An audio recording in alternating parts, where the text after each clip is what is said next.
We now speak to the first citizen of the Great Oshana region, Governor Elia Irimari, for his take on the late President Nyoma. Greetings, Governor, and thank you so much for making time for us.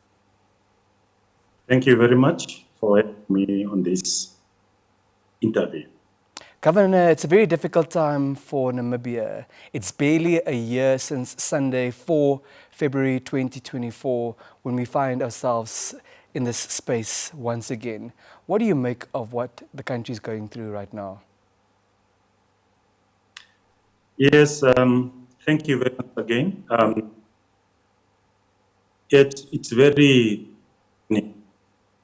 a country like ours, of whereby we, because during the month of February, we have looked at, the biggest calabash, the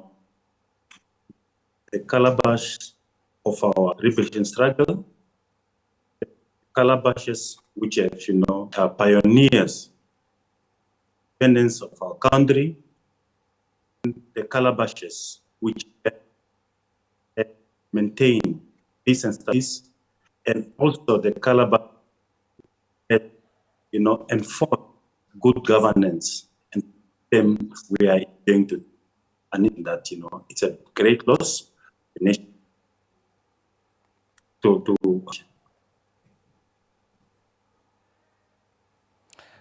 Thank you, Governor. What is it that stood out for you in terms of President Nyoma's approach to leadership? What made him a phenomenal leader? Yes, I can start different angles. The east or west or north. I need just to mention it here that Nyoma was an impeccable leader, a person who had for this country, also beyond Namibia itself, a person who visioned a picture where everybody, should feel welcome and also being part and parcel of any envisaged development for the good of its own society. And that's the Nyoma we had before we met him, and that we knew when he was the founding, first president, and also the Nyoma we knew after he left office, continue, propagating or talking about, the growth, development of this, and whereby peace was prioritized on his agendas. Despite his physical death, his legacy will continue to live on. Which was his greatest accomplishment that cements that legacy, Governor? Yes, when our founder, when he became the president of the country, we had higher school by then, and we have been with immense following his leadership style. And immediately before the independence, of which I led the delegation of people from the north to Windhoek for the independence celebration in 1990. And one thing which is, and today, it means me, and which broaden a very good understanding of our founding father, was the introductions of reconciliation. Me, and with me being born in the war zone, and having grown up in one of the mid-rise towns, Ndangwa, and having seen all those other developments which have been taking place, which was not good. And it was not good, where you have, every day you are hearing of killings, hearing of all other tortures and all these other things. One of the things, which is until today, I revere, our founding father, when he introduced reconciliation. Because the area where we grew up, all these people went part and parcel, all those who were post-independent, were living within the area where we grew up. And one thing was that we even equally themselves, when people they were not sure of themselves until such a people returned from election was held, SWAPO win the elections, a new government installed, and peace prevailed as if it had happened for the past 10 months, the implementation of Resolution 435.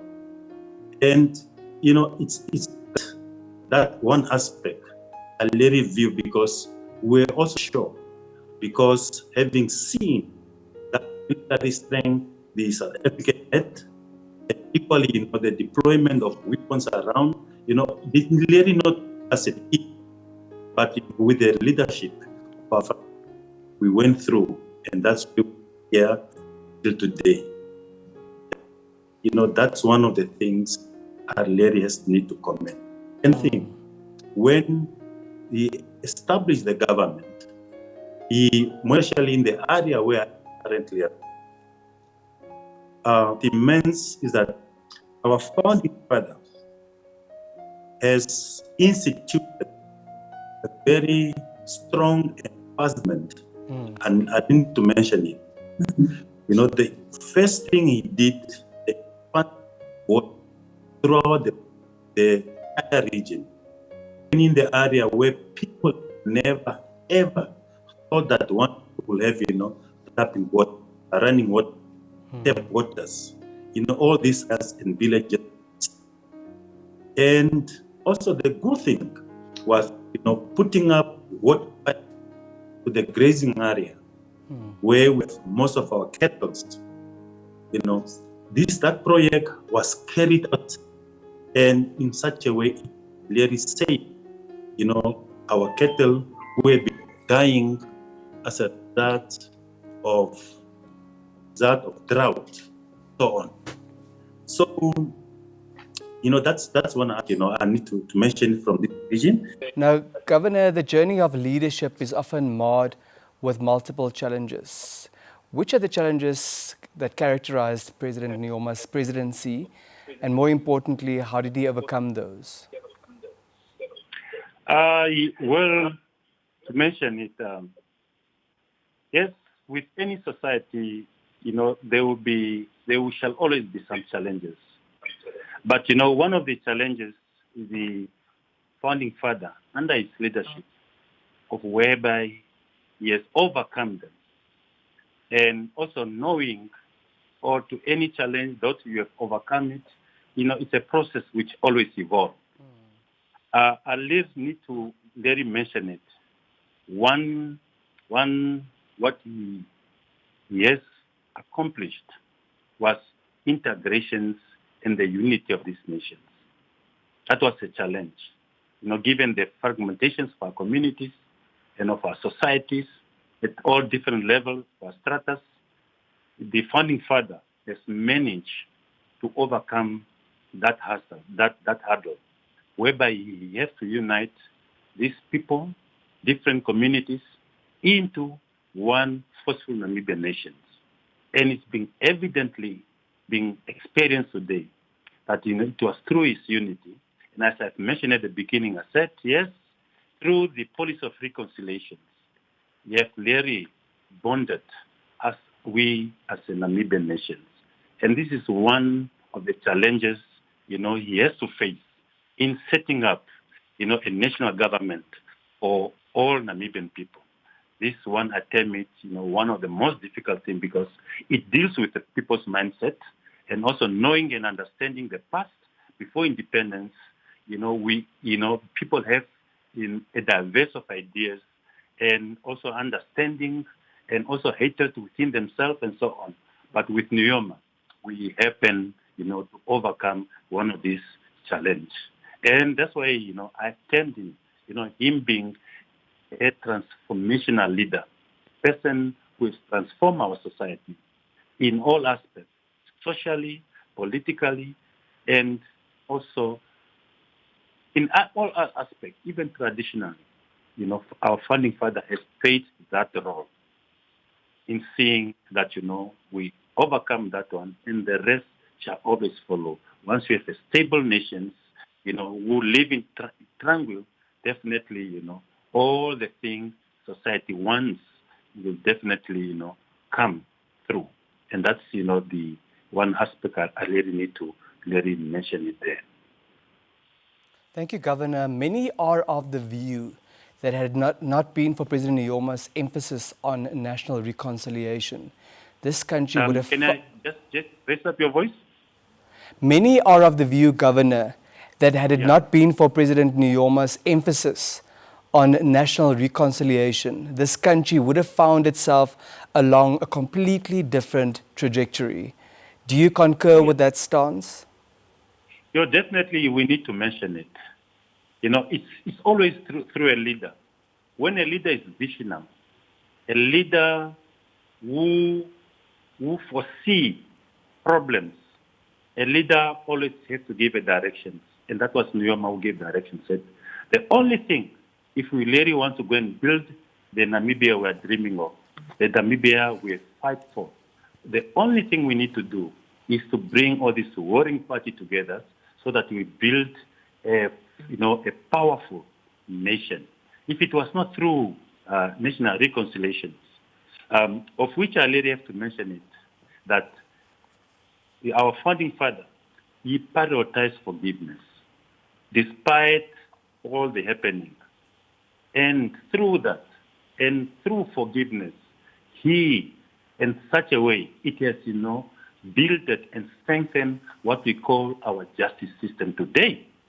If it was not because of him, a country experience had taught us, and it's through Nyoma, whereby if nations start fighting, then there's no way and there will be no time to rebuild your country and develop your nations.